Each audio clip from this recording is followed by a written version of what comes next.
As you can imagine, as Dean, I get the opportunity to give greetings to many conferences, seminars, workshops, and other gatherings, probably in the neighborhood of 3 a week on the average.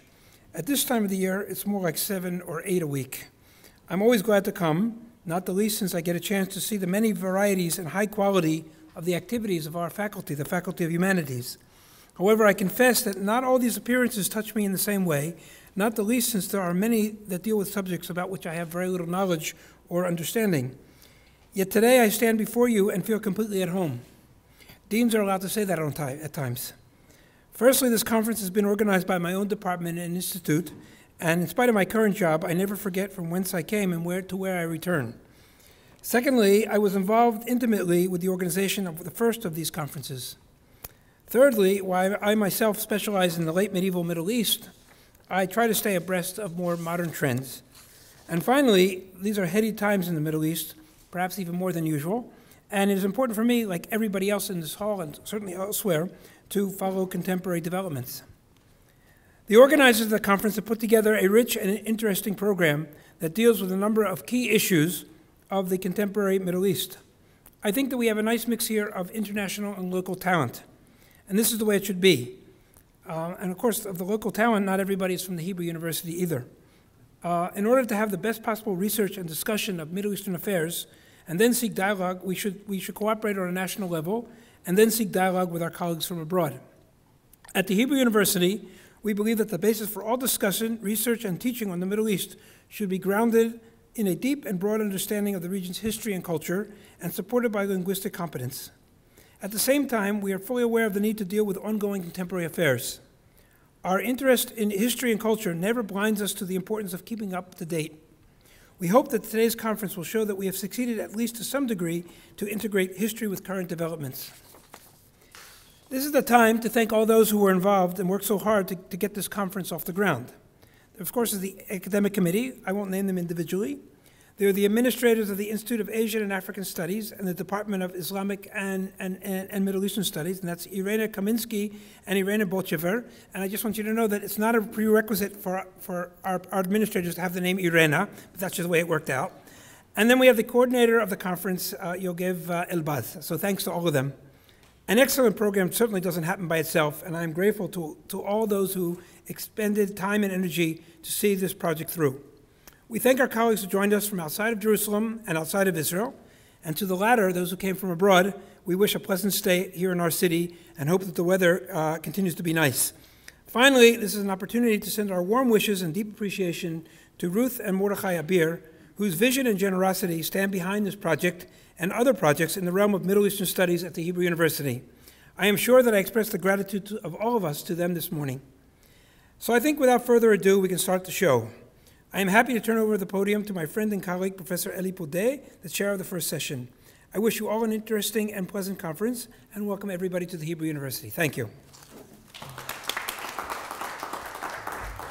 I've been accompanying the Abir conference since the initiations of this series of conferences, and we are thankful to Mocha and Ruth Abir for sponsoring this event. I will be chairing the first panel, which deals with democracy in Islamic countries. And this panel deals with one of the controversial questions in Middle Eastern historiography and political science. Are Islam and democracy compatible? On the one hand, we have the school of thought which sees no contradiction between Islam and democracy, based on a liberal interpretation of the Islamic concept of shura, consultation, ijma, consensus, and ijtihad, the independent reasoning of legal problems based on the Quran, Sharia, and Sunnah. On the other hand, the opposite school of thought sees the Hakimiyya, God's sovereignty, Tawheed, the oneness of God, and Khilafah, the question of succession, as contrary to the very concept of democracy. This school relates to this connection in the subtitle of one study as Democracy Without Democrats. No doubt, the recent revolutions in the Arab world have demonstrated the complexity of the phenomenon as Islamic parties, the Northern Brotherhood in Egypt, under the facade of the Party of the Freedom and Justice, Hizb al-Hurriya wal-Adala, and Al-Nahda, a resurrection party in Tunisia, seized power in free democratic elections. While Al-Nahda and its ideologue, thinker, Rashid al-Ghanouchi, have always entertained liberal and reformist Islamic views, the case of the Northern Brotherhood in Egypt is more interesting as it seems to undergo through political and ideological changes. Yet even before the Arab Spring, we had political examples of the two schools of thought mentioned here. On the one hand, Saudi Arabia, an Islamic regime based on the Islamic Sharia with no elections. Then Iran, with a man-made constitution, which is largely based on Islamic principles, but holds elections for the presidency, as is now planned on the 14th of June. On the other hand, Turkey, ruled since 2002 by the Justice and Development Party, the AKP, and Indonesia, which are considered possible models of an Islamic democracy. In order to learn more about the compatibility between Islam and democracy, we have decided to focus on three case studies: Iran, Turkey, and Indonesia. Egypt will be dealt with in a different context in this conference. Our first speaker is Ali Ansari, professor of Iranian history and director of the Institute for Iranian Studies at the University of St. Andrews in Edinburgh, Scotland. He is also senior associate fellow at the Royal United Services Institute and vice president of the British Institute for Persian Studies. He has published many books and articles on Iran. The most recent is The Politics of Nationalism in Modern Iran, published by Cambridge University Press in 2012. You can find this book outside, by the way. It is sold there. He's also the editor of the Cambridge History of Iran, Volume 8, which deals with the Islamic Republic. The title of his lecture is Constitutionalism, Republicanism, and Democracy in Modern Iran. Ali, please. Thank you very much.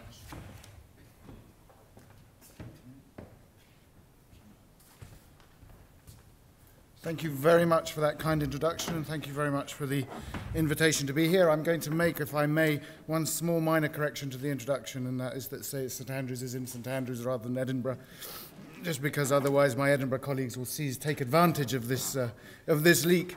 I have about 20 minutes to talk to you a little bit about my ideas on Islam and democracy in Iran, and so by its very nature, it's going to be quite brief in summary in some places. Hopefully, if there's questions, you can probe a bit further then. We are facing another presidential election on Friday, which is causing a certain amount of interest, not as much interest as we may have had back in 2009, perhaps for obvious reasons. But it reminds us that, in one respect, Iran is a country that has been struggling for some time to marry a number of disparate concepts, principally the one of democratic participation within an Islamic framework.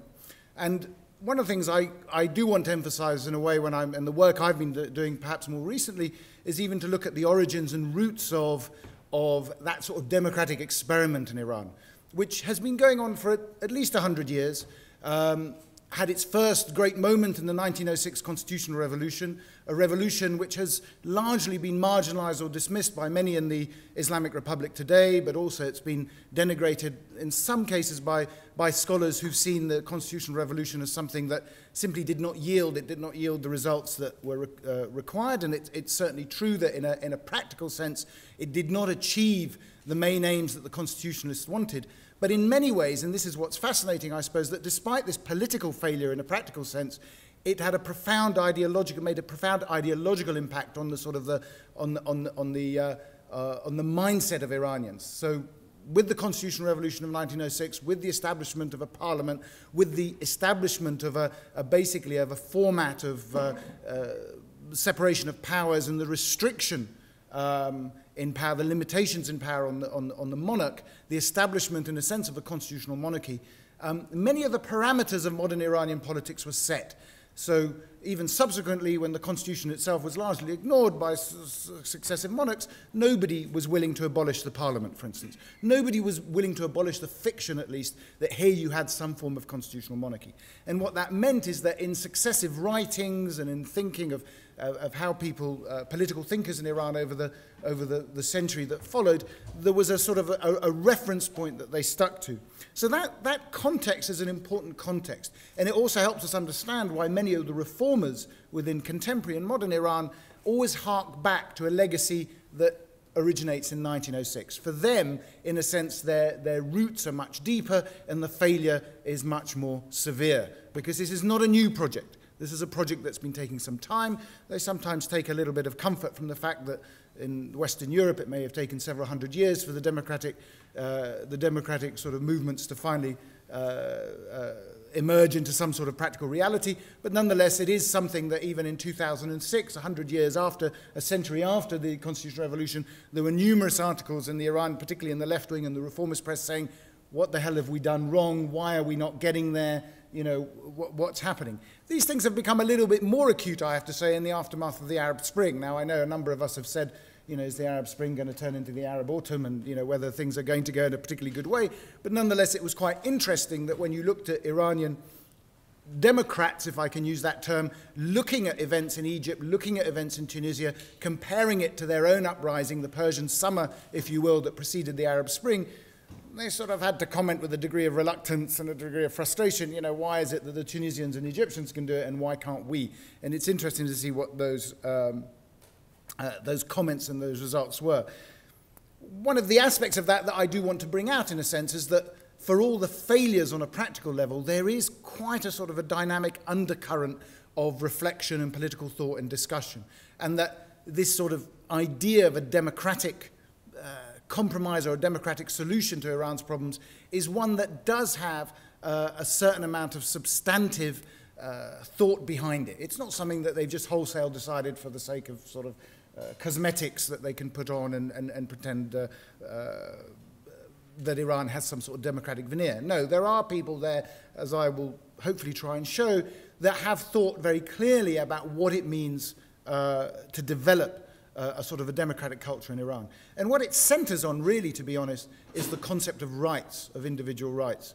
And this idea that in order to have, I think one of the titles is Democracy Without Democrats, I mean, basically the argument being that if you want to have a democratic culture in Iran, you have to focus also not on simply the obligations of the citizen that you're trying to create, but also the rights of the citizen, that the rights of the citizen, the rights of minorities, so on and so forth, have to be established. And this was a problem that in 1906 the constitutional revolutionaries faced and were unable to achieve, and in fairness, really, the Pahlavi monarchy did not address sufficiently, certainly even in the second half, the reign of Mohammad Reza Shah, and of course in the Islamic Republic itself, although it argues that it's enshrined certain rights in the constitution that was voted in on 1979. Of course, what's happened is subsequent governments have simply ignored it, partly for political or military expediency, but also because in the Islamic Republic there is this essential tension between that democratic sort of momentum and the autocratic tendencies of the Islamist side.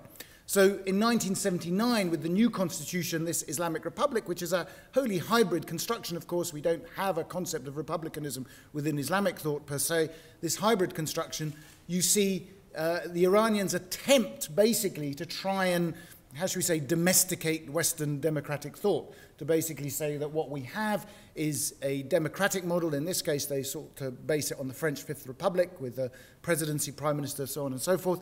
But overseeing that, there was this concept of the Islamic, the guardianship of the jurist, the velat faqih, that would provide a sort of an ethical oversight over the whole project. And really, the problem of the Islamic Republic since its inception has been how to define these two roles, how to define the scope of these two roles. And originally, those on the more sort of, how should we say, Republican wing would have argued that actually the velat faqih, the jurist, is there as some sort of rather paternal papal figure who sits at the background, makes wise pronouncements now and then, and basically says, you know, this is ethical, this is not ethical, we shouldn't do this, we shouldn't do that. But certainly should not be intervening in the day-to-day running of the government. So if you look at the original constitution, for instance, what you find is that the head of state in Iran is the president, not the Velet Fari. The Velet Fari is not the head of state because the Velet Fari is some sort of transnational figure. He's meant basically to be operating on almost a revolutionary basis, on an Islamic basis, not on an Iranian basis. The president is the person who's meant to be the individuals who's head of state.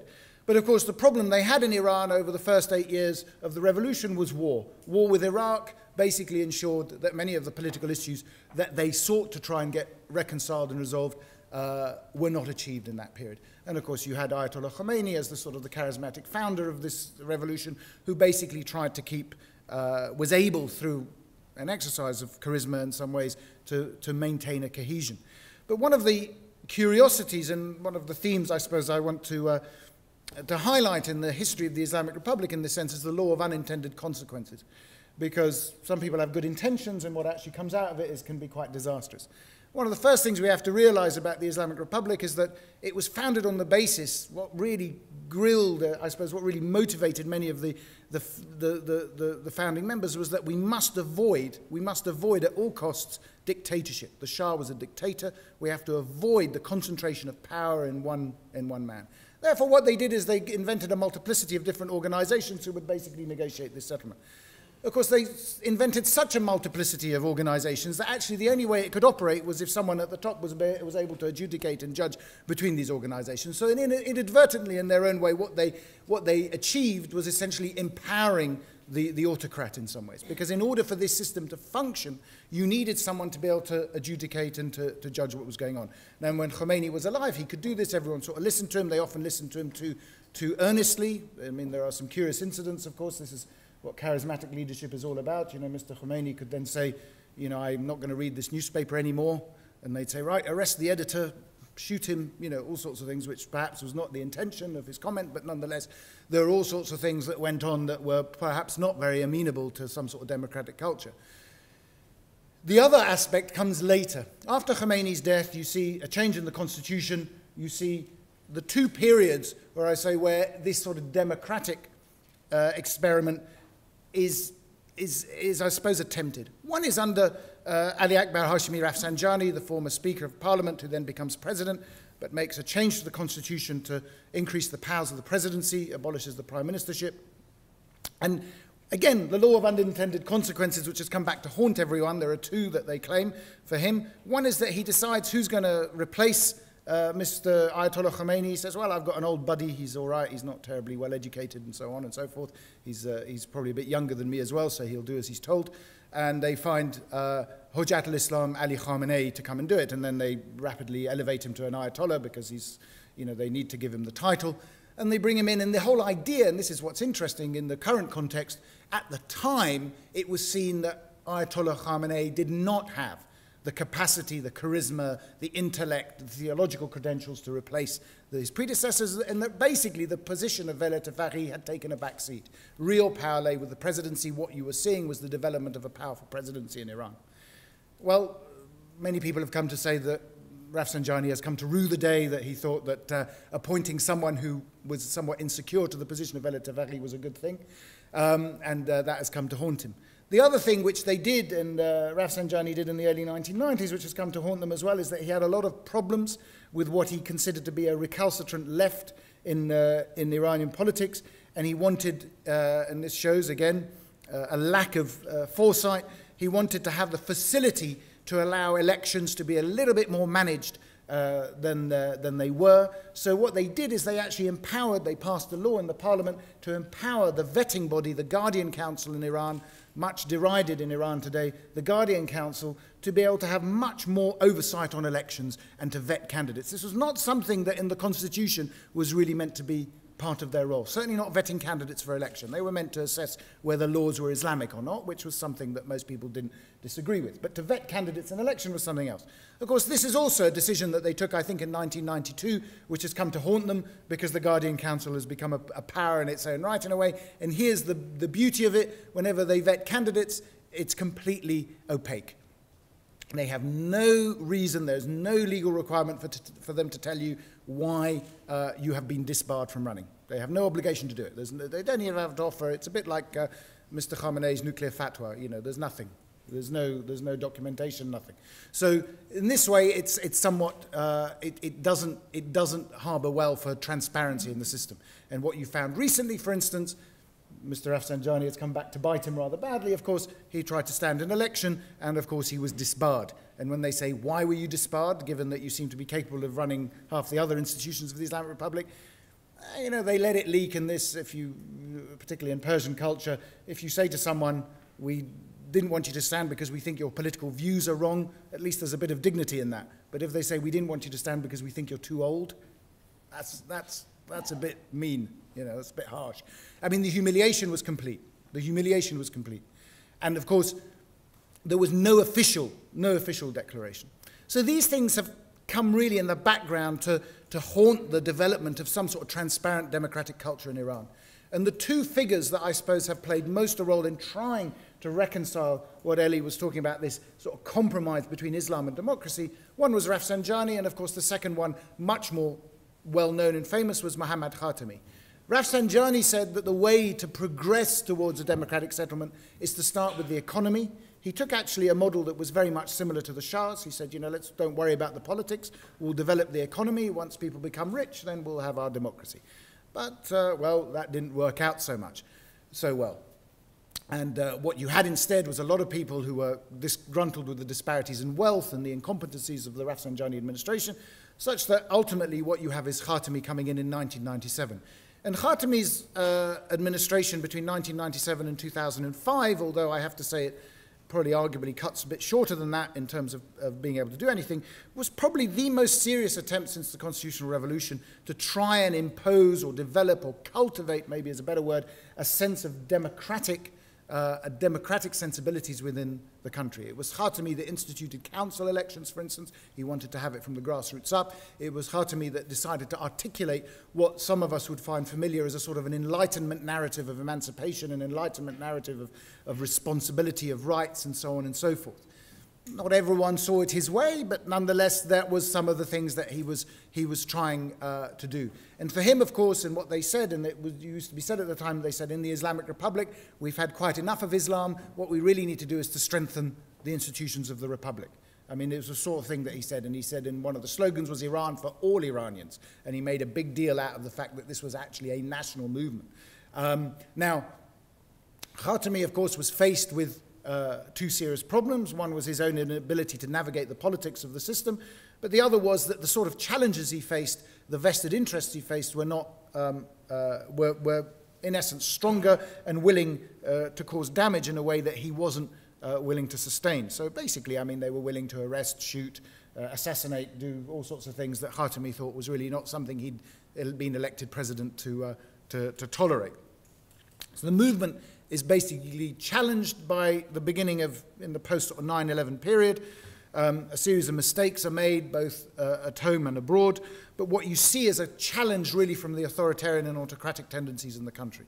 And this is, I suppose, depressingly, I have to say, in the last decade or so, you've seen a wholesale denigration and retreat of those democratic structures in the face of a sort of an autocratic and rather opaque system of government. So what Ahmadinejad in particular has done, theatrical as he was, basically domestically what he did is he stripped down the powers of accountability in Iran.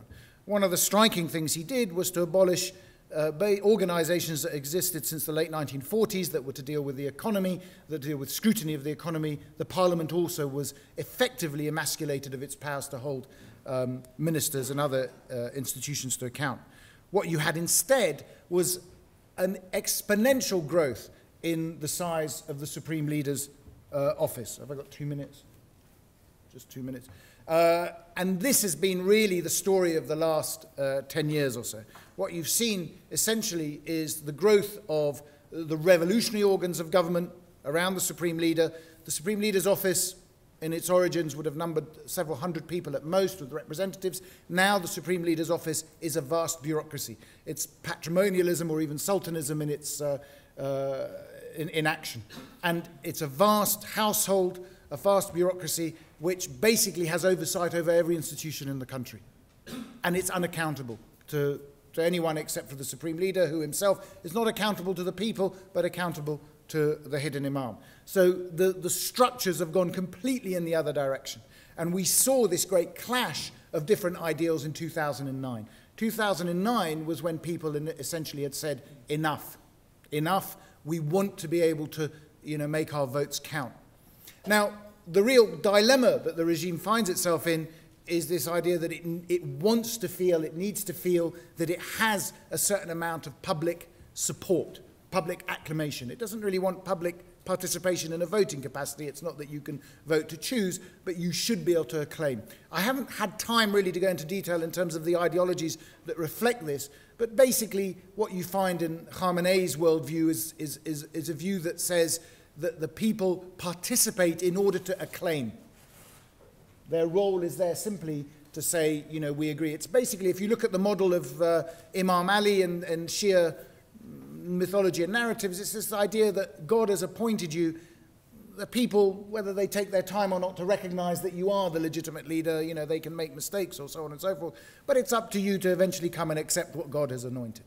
Whereas actually on the Republican side, the Democratic side, that's not the way they see it. They see it, when they talk of an Islamic Republic, their view is a little bit like saying, and they used to say this to me when I used to go, they used to say, well, it's a bit like the Christian Democrats in Germany, we're Islamic Democrat, well, it's an Islamic Republic because we're Muslim. It's not an Islamic Republic because it tells you what to do. Now, what the other side, of course, disagree with that wholesale.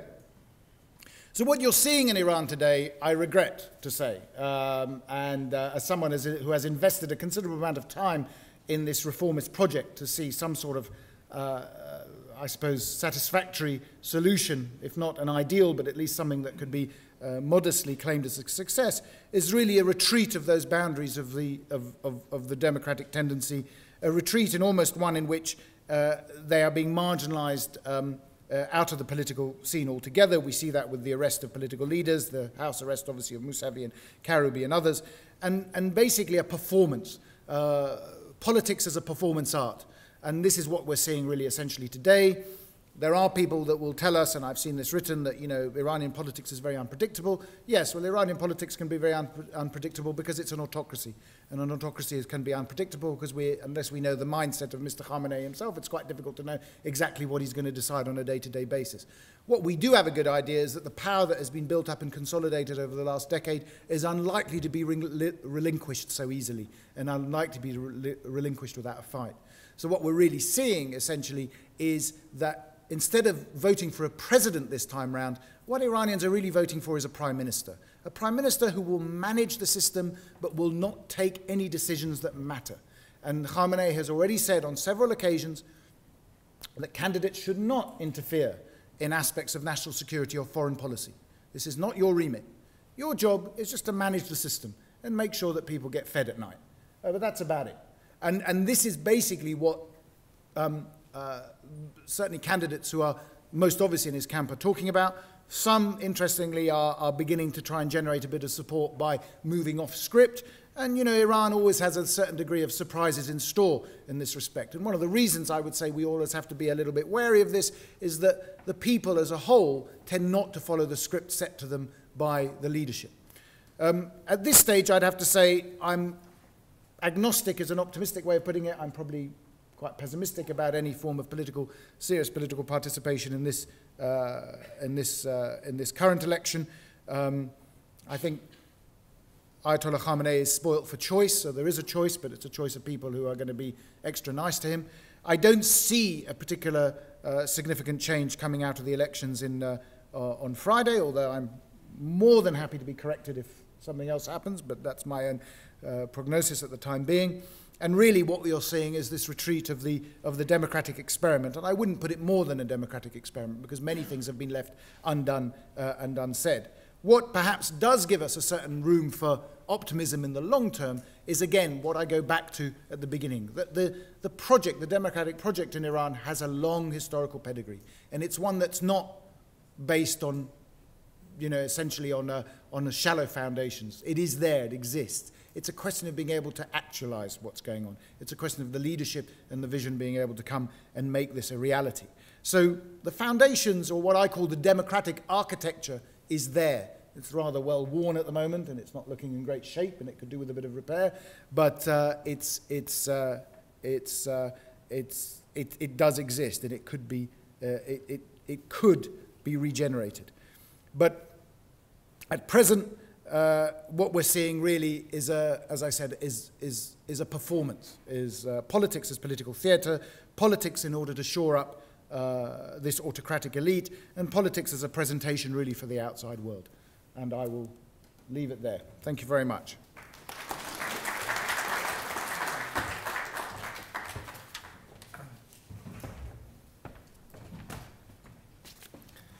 Thank you very much, Professor Ansari. Our second case study is Turkey. I'm sure that all of you have been following quite closely what is going on in Taksim Square. I mean, it is really interesting. To many of us, it reminds us of what happened at Tahrir Square, whether it's correct or not. I mean, yeah, the second speaker will probably enlighten us. The second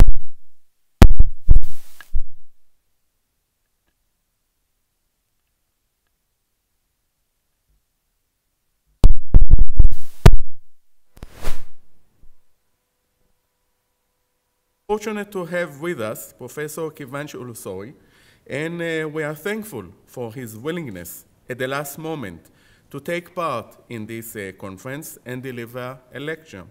Professor Ulusoy is currently a Fulbright Fellow at the Harvard Kennedy School. He is an Associate Professor of Political Science at the Istanbul University. He was previously a Jean Monnet Fellow at the European University Institute in Florence. His areas of research include regime change and democratization, Turkish policy, politics, and Turkey-EU relations. He published many articles on these issues. The title of the lecture is The Transformation of Turkey's Politics. Please.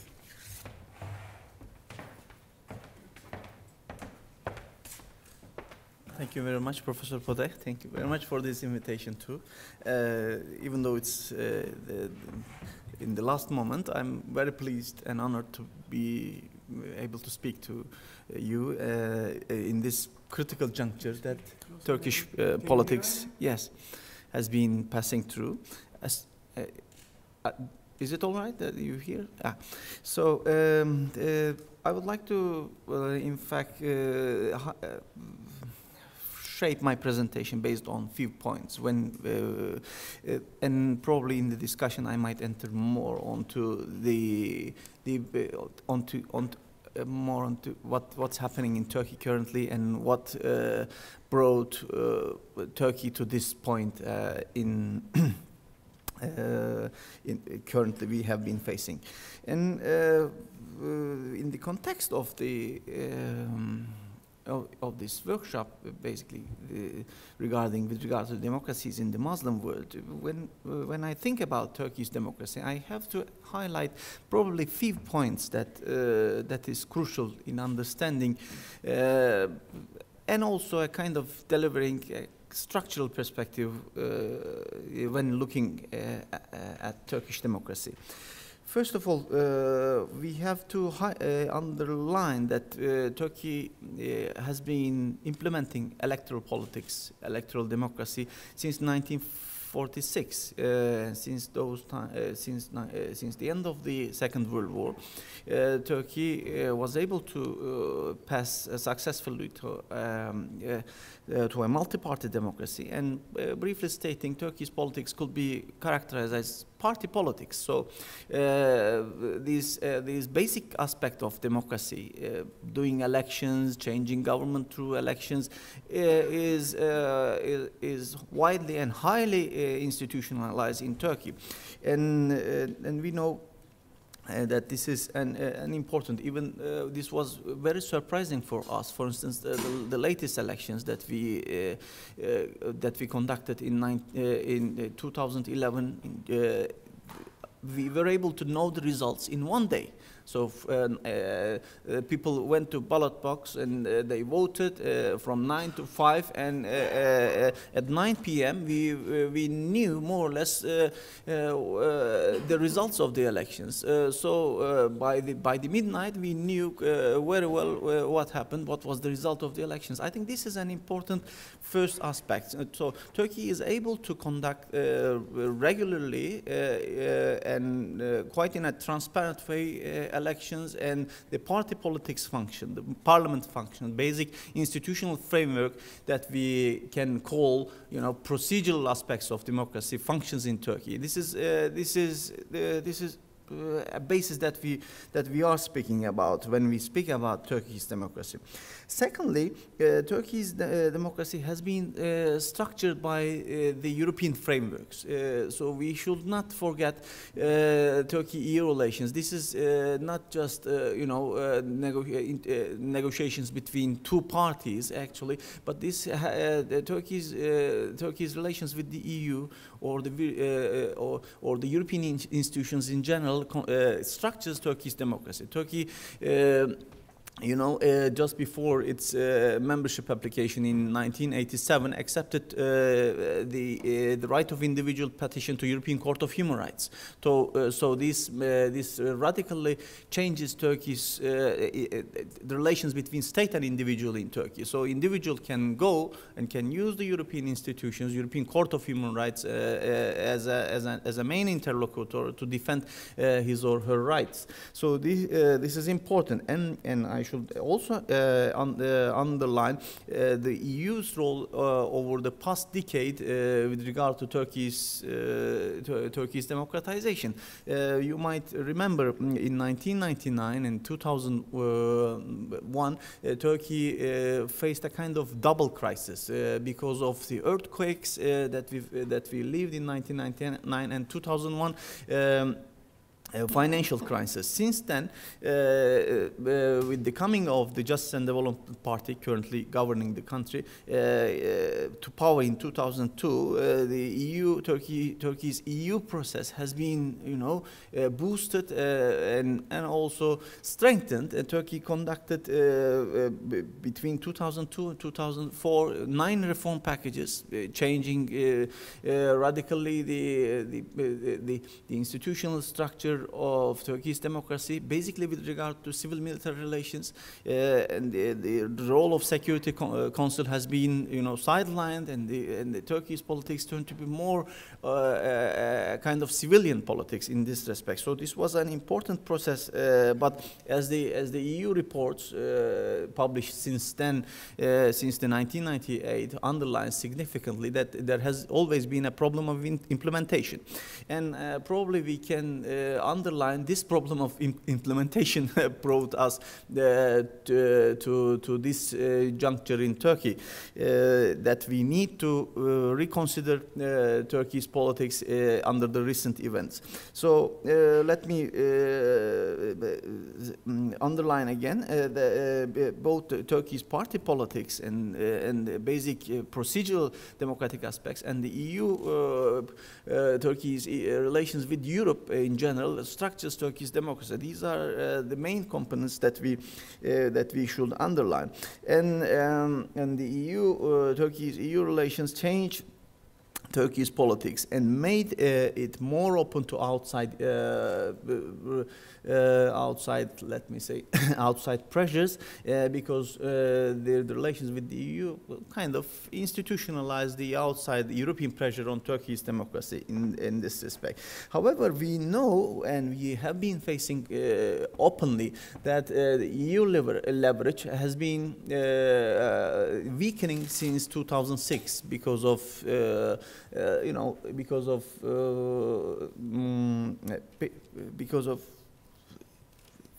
European approach towards Turkey. So the membership negotiations and simply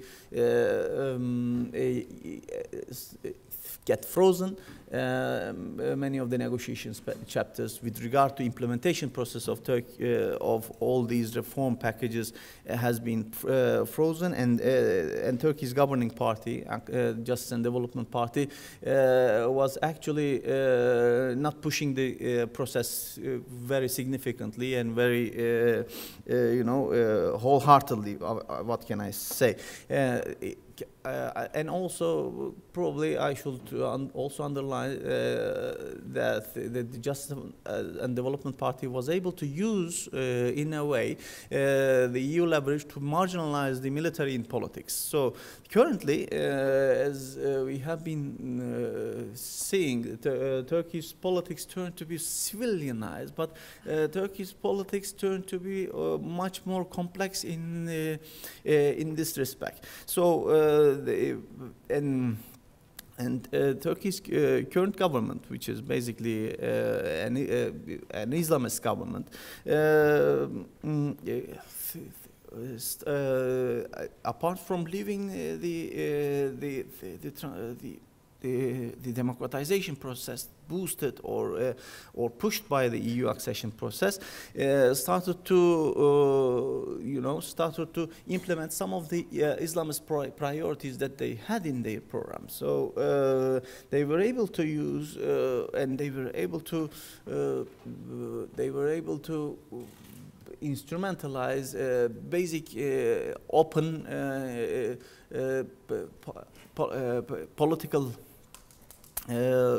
political instruments to consolidate their power in Turkey's politics, and some of the scholars have been speaking about hegemonic party politics in Turkey too. This makes the other point that I should mention here is the role of Islam in Turkey's politics, or if we regard Turkey not as secular but a Muslim democracy, the role of Islam needs to be highlighted probably, because many of the colleagues, and when you look at the literature, you see that Islamist parties have been considered, or political Islam in general, have been considered as a peripheral force, which means that the country was governed by the Kemalist elite, mainly located in the center-right and center-left parties, and the Islamist parties were always sidelined, or sometimes when the regime is under threat, military takes over. So this was the characteristic of the treatment. But when you look at the political party system, and when you look at the electoral politics in Turkey, when you deeply look at it, you see that Islam, particularly the religious orders, religious parties, have always been in the political system. So different from probably most of the Muslim countries, Turkey's political Islam has been very much experienced in party politics, in conducting, in conducting politics in a democratic framework. Basically, the National View parties since the 1950s have been extremely experienced in struggling in this context, and there is also in this context another thing should be mentioned. Turkey's the latest coup, which we lived in 1980, brought a kind of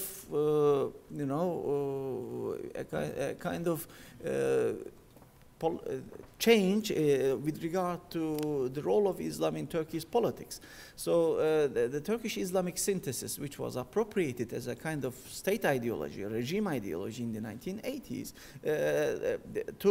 took Islam, political Islam actually, as a kind of moderating force in in Turkey's politics. The military junta and the army basically used and appropriated this ideology as a way to fight against the perverse ideologies characterized by Marxism, Leninism, anarchism, etc. So the political Islam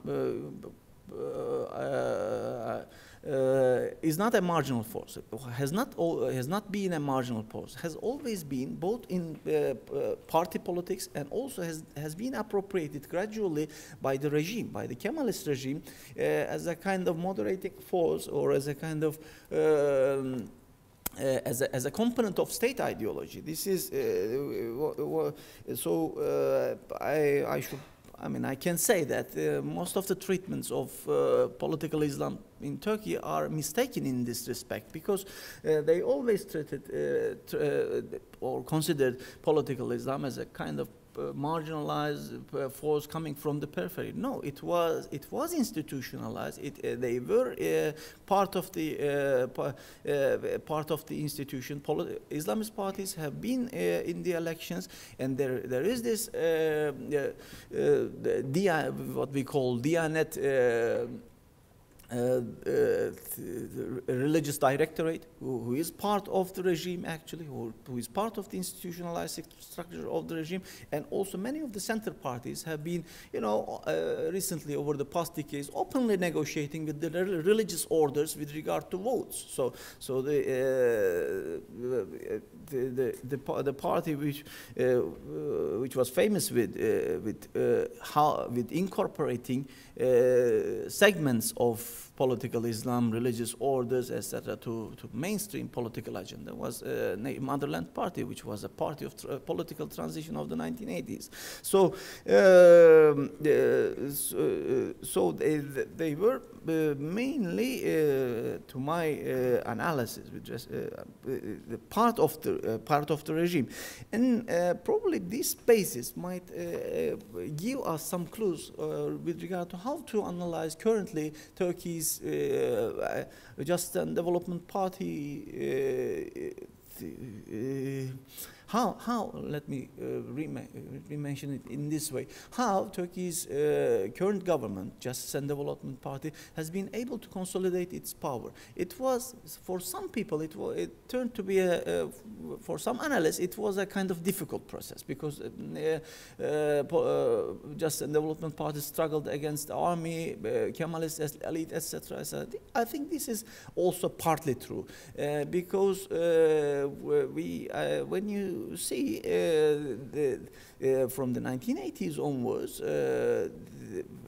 all these religious orders were able to infiltrate through the multi-party system to various political institutions, state institutions in Turkey. So they were able to, so when you look at the junior bureaucracy, they were relatively conservative people, and today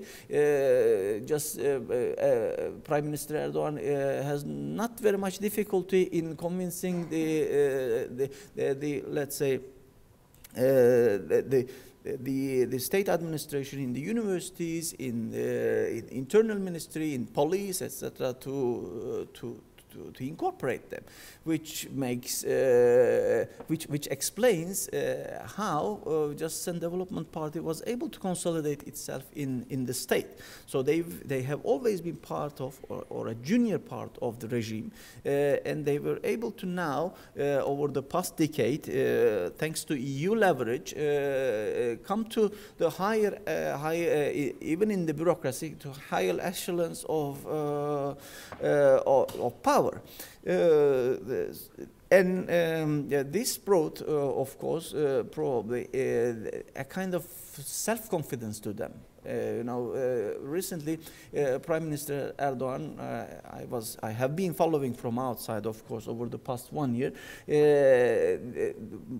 more and more pressurizing to, let's say, to implement its own political agenda. I'm not referring here a kind of, speculative term, hidden agenda of Islamizing the country, etc. But at least to please the party's electorate, they were able to make slight changes both in the education system, in the security structure, recruiting more policies, and in the internal ministry, and also, you know, with regard to the basic life of the country. You can see that's why I think people feel a bit threatened about what's happening in Turkey. They started to see that the absolute consolidation of power of political Islam and the complete appropriation of the state machinery of political Islam was a kind of threatening, threatening the lifestyle of the others. So Turkey's politics is party politics, but Turkey's society has been widely secularized society, and recently they felt threatened because of some incidents. You know, a couple was kissing each other in a metro, and someone simply warned them that this is not, this is against the rules of basic rules of an Islamist or a Muslim society, something like that. So. And also in many Anatolian towns, we have been facing small incidents, which makes the secularist general public worried about where this country is going on. And also, you know, the apparent shift of axis in Turkey's foreign policy from Europe to Middle East made the country's secular public really worried about what's happening in the country. And also, of course, the personal properties, personality of Erdogan is an outspoken person, strong character, charismatic character, and, you know, not listening anyone around, including the big business or even some of his racial advisors. So this made people to think about, to rethink where the country is going on. But when I briefly state where we come in all these democracy debates, I think the country is going in a healthy way, because recently we have always associated the democracy with elections. You know, when you come to elections, when you come by elections, through elections, so these basic procedural aspects of democracy turn to be the main criteria of democracy for us. But this is not true. Now we have understood, and the society probably understood in a very substantive way. Democracy is not just a matter of implementing the procedural aspect. It's a matter. It's a matter of general legitimacy in the eyes of the people. So the societal aspects. And understanding democracy beyond elections is really the case in Turkey. And very interestingly, when Prime Minister Erdogan just because of these events criticized harshly by opposition, etc. No, and he simply said, okay, in 2014 we have two, probably three elections. So let's wait for the elections. So the Islamists in Turkey, very interesting. They are very. You know, they are very self-confident to themselves in times of elections, because they were able to organize very well in very small towns and in most of Anatolia. They were able to bring the voters to the ballot box very easily. Mostly the secular people go to elections go to beaches in summer times, and they don't come to vote, but the conservative people were taken by the Islamist parties to vote, and so they were able to organize. So they are very self-confident that, and I understand this from the statement of Prime Minister Erdogan, that they can gain the elections. But now Turkish democracy reached to a level where the electoral democracy is not the only criteria, or is not the only substantive criteria of democracy. So you need to have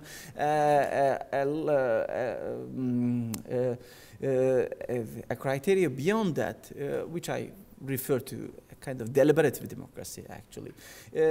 Just 3 minutes. Yes, with these 3 minutes, I can finish probably with some other aspects. You know, in Harvard, I have been dealing with how the Turkish government has been dealing with specific minorities in Turkey, Alawites, Kurds, etc. The Turkish government entered or made a few openings. You might have seen probably this is the Alawite opening, or Kurdish opening, or opening towards the Gypsies, etc. I have been analyzing how they dealt, and they used deliberative terms, but they did not implement the deliberative criteria in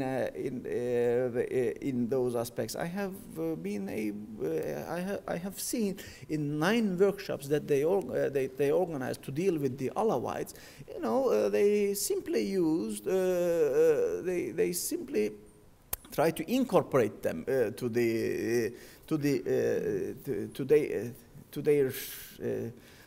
way, to their understanding of Alawism, etc. Or when they initiated the first opening, that was also not a deliberative opening. They were simply trying to incorporate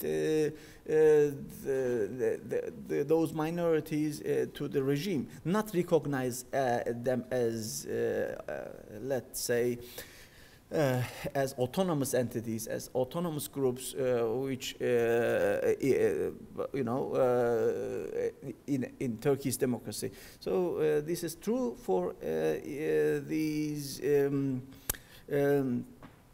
these protests in the case of the Gezi Park. You see, they have been changing basically the main center, main square in Istanbul, and they have not been consulting anyone around, not just the people, but also other relevant actors like Chamber of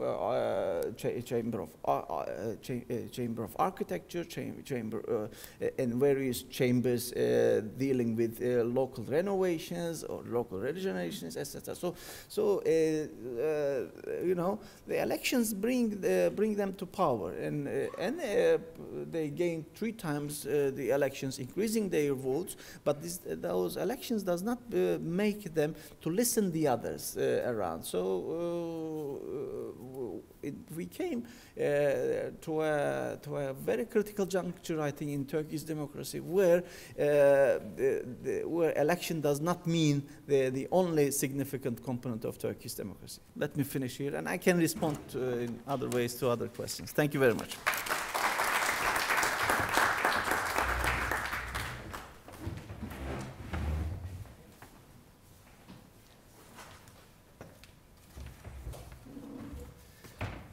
Thank you very much. I just want to mention or to emphasize that Kivanc landed at 2 o'clock in the morning this night. Okay, well, thank you very much, and to thank Professor Moshe Maoz, who made all the contact and the arrangement. And I would like also to use the opportunity and to thank Yogev Albaz, my students. He's out already? Yeah, okay. So we'll say it again later, of course. He was the main coordinator of this conference, and he did a marvelous job. And so we would like to thank him, okay? Thank you. Our third case study is Indonesia. Now, most of us teaching the Middle East, Indonesia is beyond the horizon, and we know very little about it. But apparently, well, it's a very interesting country, and also a very interesting case study in terms of Islam and democracy. So our third speaker is Dr. Giora Eliraz, who is a research fellow at the Truman Institute and a senior research fellow at the Institute for Policy and Strategy at the IDC. in Herzliya. Dr. Eliraz is an expert on Indonesia, Egypt, Malaysia, Islam and Southeast Asia, and more. His latest book was published in England under the title Islam in Indonesia, Modernism, Radicalism, and the Middle East Dimension.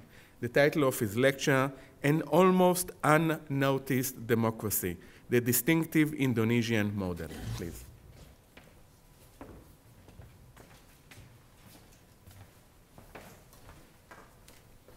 Good morning. An expert of Indonesia started one of his talks about Indonesia a couple of years ago by asking the audience, first question was, how many people here have books about the most populated country in the world, China? So a few people raised their hands. Then how many of you have books about the second most populated country in the world, India? Only a few people raised their hands. And then how many people of you books about the third populated country in the world, the US? Many people raised their hands. And then he asked how many of you have books about Indonesia, the fourth most populated country in the world. No one raised his hands. So I think that that's what therefore I'm going to talk about what I regarded as an almost unnoticed democracy. I think the last known case of democracy in a Muslim or Islamic context. 15 years ago, Indonesia, home to the largest Muslim community in the world, experienced a massive uprising that toppled the Suharto 32 years of authoritarian rule. These preliminary years of post-Suharto era were marked by deep political turmoil and uncertainty, including growing voices of radical Islam, increasing religious militancy and violence, and act of terror, growing manifestation of sectarian conflict, and outburst of old separatist sentiments. Many observers looked gloomily in those days at Indonesia, fearing that the just-born democracy is going to crash soon.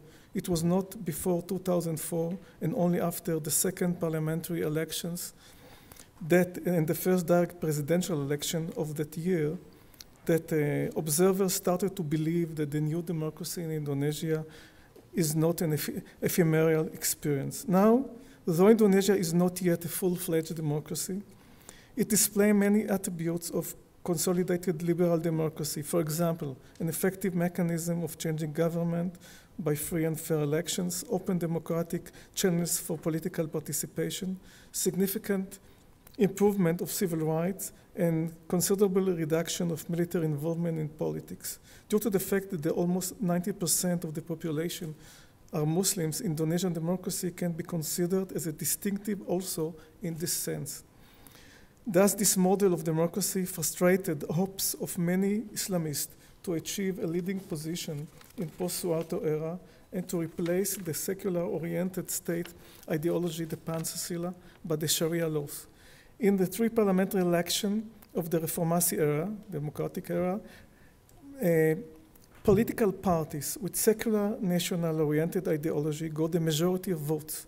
In the last parliamentary election of 2009, for example, the Islamic parties even gained the lowest figure since the transition to democracy, about 22% of the vote. More than that, the Islamist parties, to be distinguished from what is defined as Islamic nationalist parties, that though have an Islamic association, embraced the Pancasila, the secular Pancasila, received only 13% of the vote.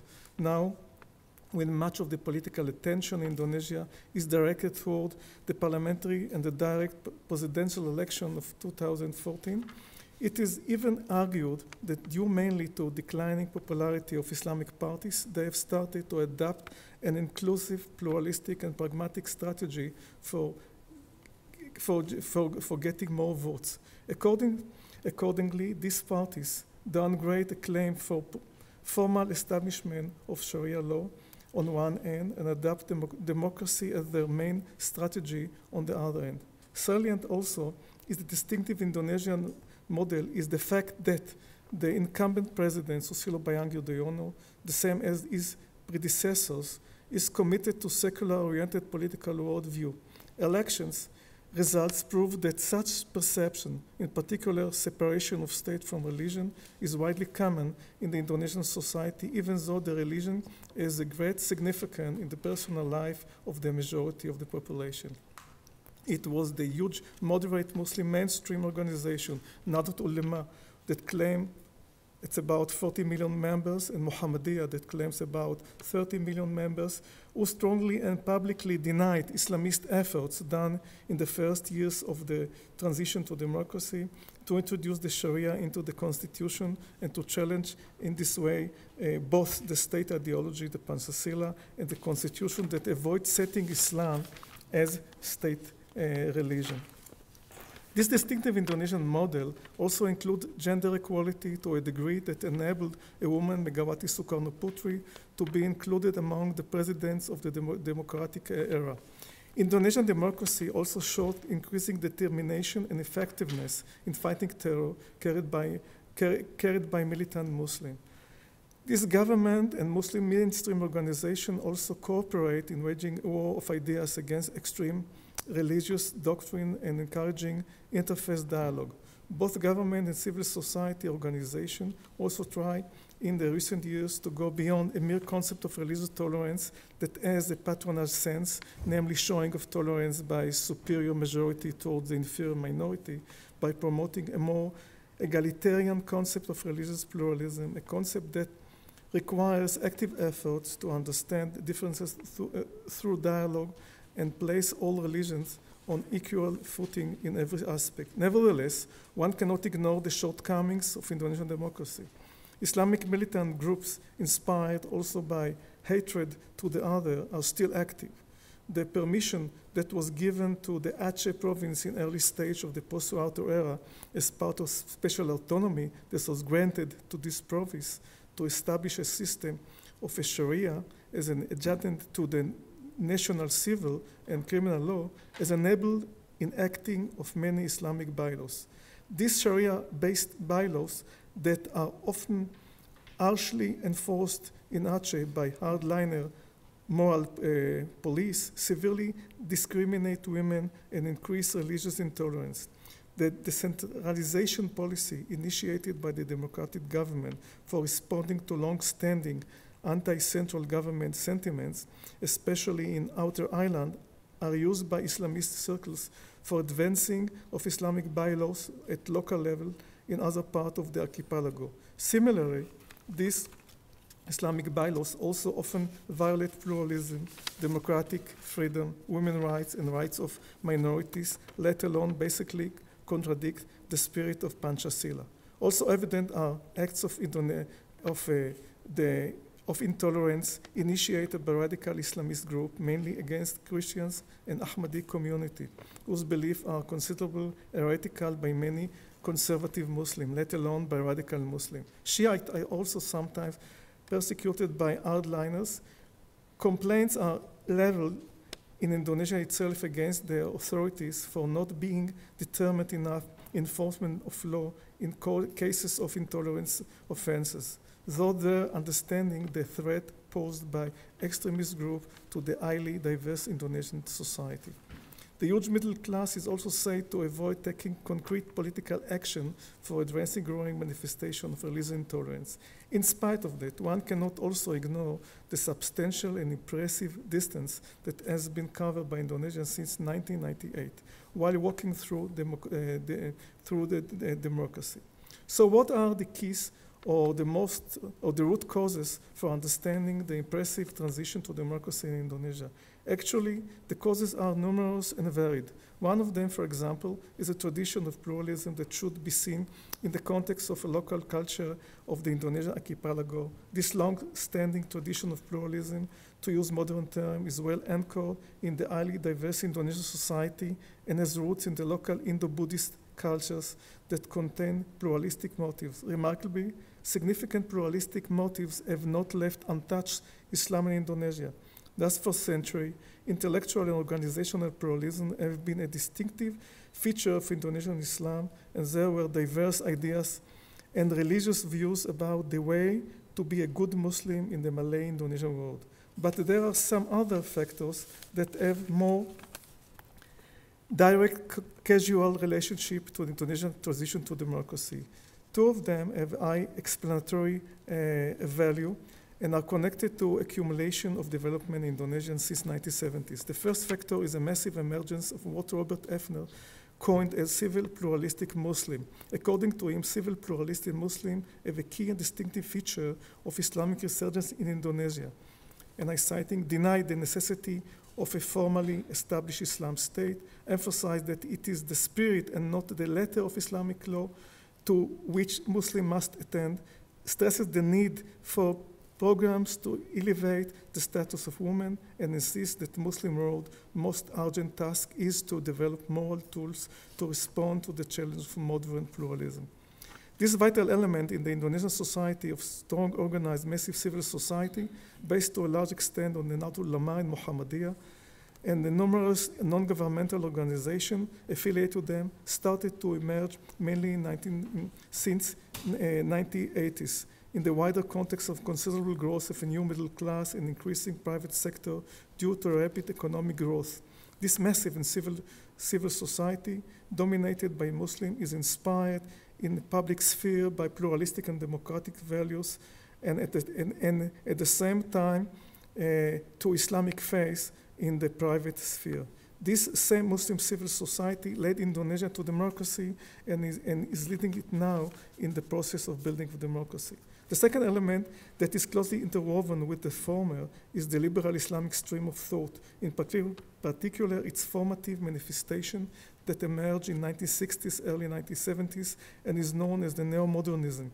This stream of thought that connect Islamic doctrines and thought with basic liberal themes was largely motivated by an ambition to find an outlet from unsolved conflict between secular-oriented worldview of ruling elites and the Islamist worldview. It can be said through a broader historical perspective, the neo-modernists were very instrumental for encouraging acceptance of progressive, modern, pluralistic, and democratic concepts and values, as well as secular-oriented state ideology, the Pancasila, by the Muslim mainstream. They were also instrumental for constructing the massive and robust civil society. They also succeeded to advance the concept of cultural Islam as a winning counter-response to the concept of political Islam. According to the neo-modernists, the holistic nature of Islam neither requires mixing of divine values and profane state matters, nor regulation of every aspect of life by religion. Rather, Islam should provide moral values that serve as a guideline for human life, and its implementation should be done culturally, not politically. There's a statement by Nurcholesh Majid, one of the prominent forefathers of the neo-modernism in Indonesia, saying that Islam, yes, Islamic Party, no, has become a significant motto in Indonesian society. The neo-modernist movement accepted Pancasila as the basis of the Indonesian polity and denied a demand to establish Indonesia as an Islamic state. They even presented the Pancasila as the best political formula for Indonesia, since it also supplied an ideal blueprint for non-sectarian identity of the state by assuring harmonious relations among all faiths. A unique meeting of interest between the neo-modernists and Suharto regime facilitated propagation of their progressive ideas and enabled them, though being an elitist intellectual circle, to have a significant impact. The fact that Abdul Rahman Wahid, the charismatic leader of Nahdlatul Ulama and one of the forefathers of the neo-modernist movement, became in 1999 the first democratically elected president, illustrates the straight line that leads from this elitist intellectual movement to the transition to democracy. Such vital, well-organized, massive civil society, inspired by pluralistic values and influential stream of thought that is anchored in both liberal thought and Islamic belief, are missing in the Middle East context, in the Middle Eastern context.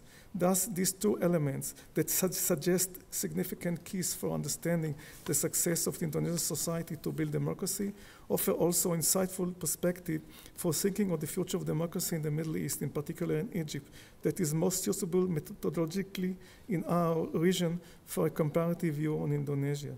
At the same time, this comparative view may offer a proportional and balanced perspective for judging Indonesian democracy and avoiding too critical observation. When the 24 January revolution erupted in Egypt, few thousand of Indonesian students who learned there in Cairo, in particular, witnessed the first formative and decisive days of the dramatic shift there. I wrote then in the article published in the Jakarta Post, the leading English newspaper in Indonesia, that perhaps certain of them feel proud while seeing both the protest and the anarchy around them, since the country that is often described as a remote periphery of Islamic world has almost succeeded to develop many attributes of consolidated democracy. At the same time, I wrote that perhaps the events in Egypt on one hand and the manifestation of religious intolerance at the archipelago would further strengthen their belief in the need of their country to move forward to a target of full-fledged democracy. Interestingly, but not surprisingly, the democracy in Indonesia has been found in certain circles in Egypt of post-Mubarak era as a relevant, worthy case to be studied. As a result, a sort of dialogue has been developed between political and NGO activists, academics, and media people from both countries who ask to examine the applicability of lessons derived from the Indonesian democratic experience to the Egyptian context. As one can expect, Egyptian Islamists do not participate in this dialogue that does not either get a real publicity in Egypt. As early as 2007, I wrote also in the Jakarta Post that though Indonesia, as a polity, society, and culture, is almost a terra incognita for most Middle Easterners, certain attention was given then for the building of democracy in Indonesia by few advocates of liberal democracy in the Middle East, Egypt in particular. Democracy in Indonesia was brought by them as an evidence for the compatibility between Islam and democracy, and that the global process of democratization does not leave untouched countries with a predominantly Muslim population. At the same time, comparison made by certain Egyptian liberals between Indonesian democracy and the poor state of affairs of democracy in Egypt caused them gloomy thoughts and frustration. I assume that some Egyptians who engage in the mentioned dialogue with their Indonesian counterparts and other Egyptian advocates of liberal democracy who look now into Indonesia are still moving between hope and frustration. Thank you.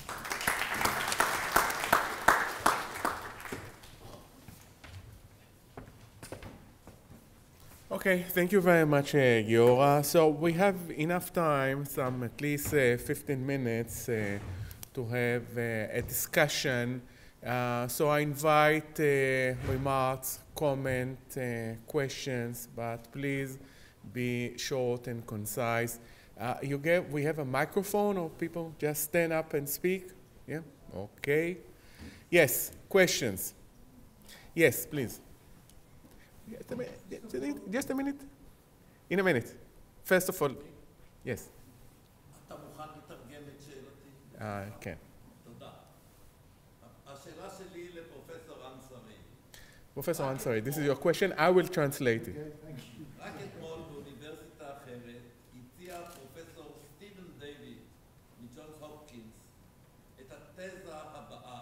Just a minute. Stephen Hopkins, yeah, from Stephen Davis from Johns Hopkins University. He just offered the following observation. כאשר המשטר האיראני יצבור מספיק חימוש גרעיני, הם ישתמשו בזה כערובה, ולפני לכתם, לפני מותם, מאיזו סיבה שהיא, הם ישתמשו בזה להשמיד את ישראל. ויקחו את ישראל איתם למהדי הנסתר. אני אשמח לשמוע את... The Iranian regime, okay, thank you. The Iranian regime getting nuclear capability just before they would go, I mean, if they will be in a position that they have to live in one way or another, they will use the nuclear capability in order to destroy the Jewish state. What is your reaction? Well, anyway, I suggest that you write down the questions and then you'll answer according to what you think is appropriate. Yes, please. Professor Ansari, first of all, I was not here at the beginning of your lecture. I think in the middle, maybe you mentioned that I would not ask, but I would ask because they are important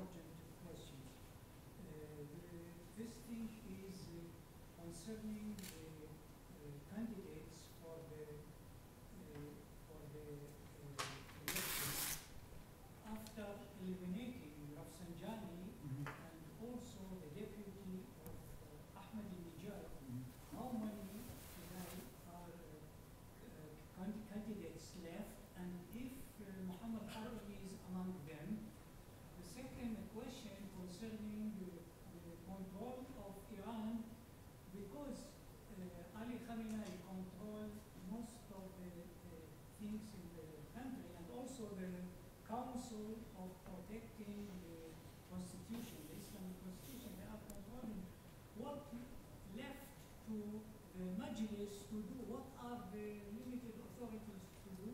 And the last thing is that I would like to mention, how many factions except the conservative and also the reformists are allowed to act politically in the country? One question is to the professor, while I didn't get his name, the expert of Turkey. How you explain that Erdogan didn't anticipate what is going to happen? Because, as I know, in the last 1 year, there was connection of the opposition party. They sent even 3 or 4 members of parliament to Syria to meet President Assad and to tell him that they are supporting them, and they are newspapers. The opposition, the major opposition parties, Republican and also a few leftist parties, I saw in their newspaper they were always doing turmoil against the government because they were against the intervention of Turkey to support the opposition. Why he didn't decide to postpone this matter of Taqsim to build to eliminate the trees and to build new buildings? Okay, the point is understood, I think. Thank you very much. No. I ask for short and concise, please. That's one point important also connected. The otherwise, more than 9 million, they were also anticipating any turmoil to get insight, especially after Erdogan did an agreement with the Kurds, so they want also the same autonomy like the Kurds. Thank you very much. Okay, thank you for a very short and concise question. Yes, please. More questions, comments. Yes, ma'am. Professor Meir Khatina. Stand up or? Yeah, speak up. Yeah, I have one comment to Professor Ali Ansari. I think that any discussion of democratic and civic virtues in Republican Iran should take into account the impact of past legacies. You mentioned the 1906 Constitution as a point of reference, but I think the entire past legacy should be incorporated. And I'm referring here to the Pahlavi modernized project, which over 5 decades left its impact on the Iranian society and made it hard for the Islamic Republic to shut down or suppress the Iranian civic society. And 2 indications I think are women, the prominent role of women in the public domain, and also the activism of students. Activism of Students. Yes, Professor Moshe Maoz. Professor Ulusoy, you mentioned like passing when talking about democracy and politics in Turkey and the Kurdish issue and Alawi. Now, I think here there is a confusion, I hope not by me, with Alawites who are extension of Syrian Alawites in Iskanderun and the Alevis. And perhaps you can clarify to the public the differences between them, because very important people, I think, identify both as the same thing, and it's not the case. Yes. And coming from an expert like you. And another is the Kurdish issue again, regarding democracy and politics, and the recent agreement with the PKK. What does it mean? Where does it lead? Yes, please. I have a question for Professor Ulusoy. I'd like you to comment on the Turkish constitution that's being drafted and whether you think that Turkey will switch to a presidential form of government or a semi-presidential form of government, or in some sense enhanced powers for the president, and how the current protests will affect this debate on what form Turkey's president should take. Okay, thank you very much. We'll go in the same order. Ali. Shall I just from here? Can you hear him? Or I Can you think hear if I speak from here? Do you want me to get up? I think it's preferable if you get up and Okay. speak to I'll just take the notes because.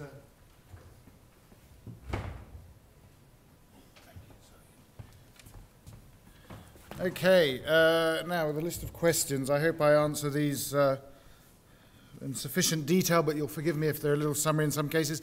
As to the first question, your question on whether Iran, well, the thesis of this gentleman in Johns Hopkins, I'm not going to say anything about Johns Hopkins. I mean, I don't see that as a realistic possibility. And the reason I don't see that as a realistic possibility, I'll give you two reasons. One is that any sort of nuclear devastation of any sort would obviously take down with it all sorts of things that the Iranians claim to value, and that would be somewhat counterproductive. Two, they'd probably be expected to suffer some sort of retaliation, which won't go down very well with them. And three, I want to make this distinction so that, and make it very clear, there is not an apocalyptic vision in Iran. There may be a millenarian vision in Iran, but it's not apocalyptic. They expect to inherit the earth. They don't expect to destroy it. So this is a distinction that I think needs to be borne in mind when you look at Iranian ideologies, particularly for the extreme right. Their view is, and if you see Jalili as one of the candidates, he says, you know, the Islamic Republic is a model that everyone wants to emulate, and we want to spread it around the world. And the Americans will soon come and see the reality that actually the proper way to run their government is to adopt the Iranian model. So it's all about, in a sense, a universalism. It's not about destroying everything. It's a little bit of creative destruction, I'm sure they'd be interested in, but it's not ultimately about destroying the world and themselves in it. It's not that sort of vision. So we need to bear that in mind. In terms of the election that I think you're asking, now you asked a series of questions. I'll try and summarize them into one answer in a sense. What you've seen in the last decade is really a shift very much to the right of the political spectrum. The candidates running in Iran, I did hear someone say in a meeting in London that, you know, we have conservatives and reformists. The reformists are sort of, I mean, basically the population is in the urban population is heavily reformist in a variety of different ways. But the candidates and the political leanings and the factions allowed to run are basically range from conservative to hardline conservative to extremely off the edge of the radar. So I mean, you don't really have a choice. You know, if you look at the candidates running now, you have Jalili, who really is out there on the fringe of I mean, I think if you remember, and those of you who read Persian, I encourage you to read his excerpts from his thesis on the foreign policy of the Prophet. It's quality. It's the sort of thing that shapes his worldview, and he's all about resistance. Then you have Ghalibaf, who's a little bit more better looking perhaps, but his views are pretty much similar. You have Rezai, who claims to be independent but is also a principalist.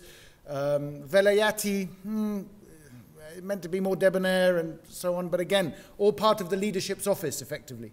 And then on one side you have a gentleman called Kharazi that nobody knows who he is, and he's the requisite, you know, stray candidate to make up the numbers. And then you have Rouhani, who is quite interesting. Rouhani is quite interesting, he's saying some interesting things. But just to put your mind at rest, I was looking recently, and Fast News, I'll be flippant here and say the Iranian equivalent of Fox News, with apologies to Fox News. But anyway, the Fast News is basically just announced that, and they predicted the election result last time with unerring accuracy, I have to say. They've just announced that the election will go into a second round. It will be Jalili and Ghalibaf, which will send everyone asleep in Iran. And the turnout, which is the important thing, will be 74%. So you heard it here first. If it happens, we know that Fast News has contacts that all of us would like to have. That's the many scoop. So, you know, the electoral process in Iran, in as much as this one has been really narrowed down. The Pahlavi impact, yes, but the Pahlavi impact is pros and cons, obviously. Let me give you two examples. And I tend to, in my recent book also, I've divided the Pahlavi impact into the Reza Shah period and the Mohammad Reza Shah period are quite different. But on one aspect, I think the Pahlavi state failed quite badly, and that was with judicial reform. The institutionalization of rights was never achieved under the Pahlavi administration. Reza Shah went a long way. Mohammad Reza Shah did not fulfill it. But one aspect which I think you're quite right, which is where Mohammad Reza Shah's influence or his administration's influence has been extremely important, is in education. The immense investment in education in the 60s and 70s has really, you know, you can see the sort of the fallout of that over the last couple of decades as people are coming of age or whatever. So you do have a much more literate, a much more educated, a much more globalized, a much more in touch population, which is having an impact. I mean, I think there are constraints on the way in which the Islamic or the authoritarian tendency in the Islamic Republic can operate, but you know, they've made a good attempt at really trying to shut down things. But as I tried to intimate in that very short presentation, I'm afraid to say, is that, as I said, that democratic architecture in some ways, of which I would include obviously the education of the period and other things, there is a basis there on which you can constructively build in the future. But it does require, in my view, quite a major shift in the political leadership of the country, to have people who are at the helm who actually believe in this sort of stuff rather than pay lip service to it. And I think that was our question, so I shall retreat to the desk.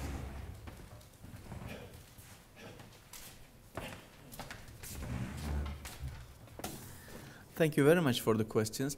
Regarding the first question, why and how Erdogan was not able to anticipate what happens now, actually, I can respond you probably in two different ways. First of all, too much self-confidence. They were pretty sure that economy was going well, and more or less the state institutions have been, you know,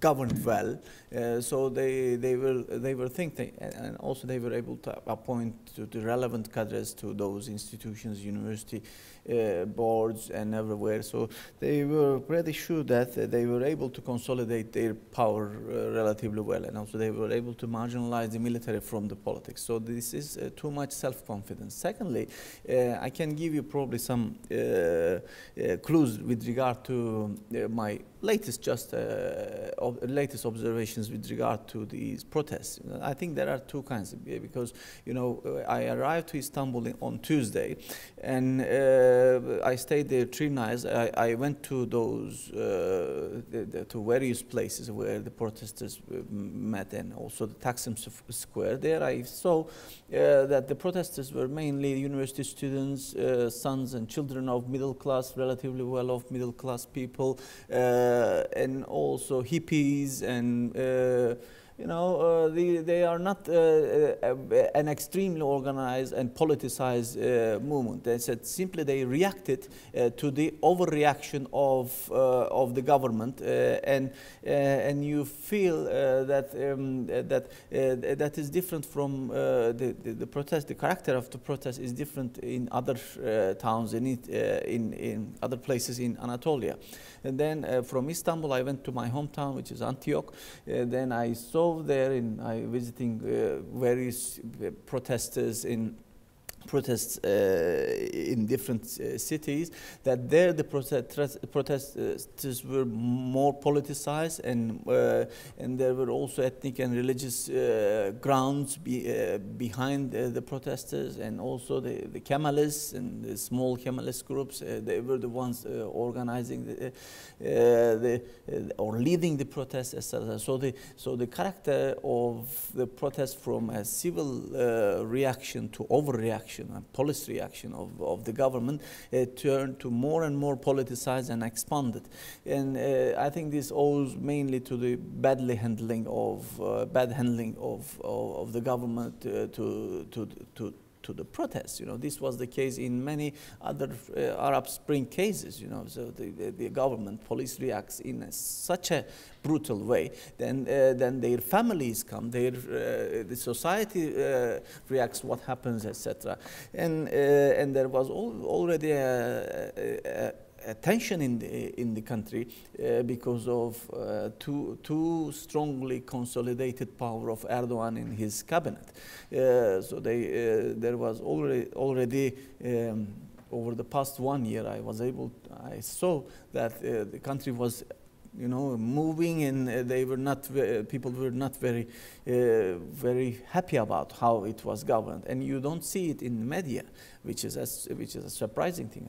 I was able to feel it from Facebook, from Twitters, from coming to my account from different places. And when you look at mainstream media, it's completely blocked and filtering information. Any kind of small criticisms regarding government, regarding what they do, is almost not published.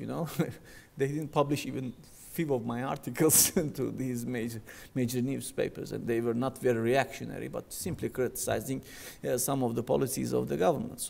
And people started to feel this, I think, and they were simply not able to anticipate it, because you feel that these leaders have been surrounded by bad advisors in generally. They are too much out. They are not very much linked to what happens in the society. You feel it. They are more involved with basically the interest that they expect from the government, the leaders, etc. So this is what makes them blind to societal reactions, which is there. But some feel that there will be something, and this comes from the character of Turkish people also. Turkish people is a very kind of calm people. They love their state. They are not very revolutionary. They are, from nature, they wait until the last moment, and sometimes things erupt like this, and it's not easy to calm them down again. And if they continue to react like this, I think the situation will be much more difficult to handle. And one another thing that I should mention, that I didn't see the Kurdish groups in Taksim Square, and I didn't see the Alawite groups and very reactionary leftist groups in Taksim Square. They were mainly the regular students and the children of secular middle class people. So the more politicized groups were not much more. Were not the ones who initiated this thing. This is felt very well. But in Anatolia, the situation is different, depending on local ethnic and religious clashes and problems. This is very open in Antioch, in the provinces like Adana, Mersin, which are in the southern provinces, where the population is more mixed and more complex. And regarding Professor Mao's question regarding the Alawites, of course, I call them Alawites, but we use the word Alevis. But we use the word Alevis for both the Alawites living in Antioch and around Antioch, and the Alevis in Anatolia. Alevis basically are Turkomans. When we refer to Alevis, we refer to them. We refer to the Turkoman groups living in Anatolia. Of course, with the urbanization, they come to shanty towns and outskirts of Istanbul and Ankara, major cities. But they are Turkomans. They are basically Turks. Their native language is Turkish. They don't know other language. And the Alevis in Antioch we call sometimes them Nusayris. So they are the relatives of Assad and the Alawites. They are Arabs. Their main native language are Arabs. And also, when I mentioned you in my presentation, this Alawi opening, the government organized nine workshops, deliberative assemblies to listen them, to consult them, or to concile them, and anyway, but not to resolve their problems, not to deal with them. But the Alawites living in Antioch were offended by the organization of these workshops, and because they were excluded. The government deliberately excluded them from those workshops. This means that the government with a pro-Islamist, pro-Sunni tendency, does not consider the Alawites living in Syria as a part of larger Alawite community in Turkey. This created, a real tension over the past years, and of course, the exacerbation, the worsening of situation in Syria, this made the distance larger and larger. I felt just a few days ago that the protesters were mainly the Alawites. The Alawite women were going out with all these pens and everything, and they protested, and they were very much afraid of a religious clash there in that area. So regarding the Kurdish issue, of course, and this the first opening was not successful. It was badly handled, and government probably was afraid of what would it bring. But they tried to benefit from that particular conjunction, because you might remember that the Americans were pulling out from Iraq, and so there was and also European leverage was functioning. So the government in the first opening thought that with the European leverage and Americans pulling out from Iraq, they could initiate an opening, but they were not able to do that because of the reactions in the country, and they were not able to manage it very well. The second opening, which you mentioned, is, I think, a kind of preemptive reaction, or preemptive action of the government as a result of the situation in Syria, and they seriously saw that it will be more difficult to handle if the Kurds in Syria also have their own autonomy with the autonomy of the Kurds in Iraq. So, and the government initiated a kind of negotiation with Öcalan, who is in prison now, and also with the PKK organization. But the problem with this, as I was able to understand from both the negotiations and both how it's not an open negotiation. It has been hidden. It has not been opened and deliberated, neither within the assembly with the other opposition parties, nor it was debated seriously in media. So this government's initiative, this might be a good initiative, but it has always been like the previous one, handled in a badly manner. And this time the initiative is very serious, and it is done under the pressure of Syrian crisis.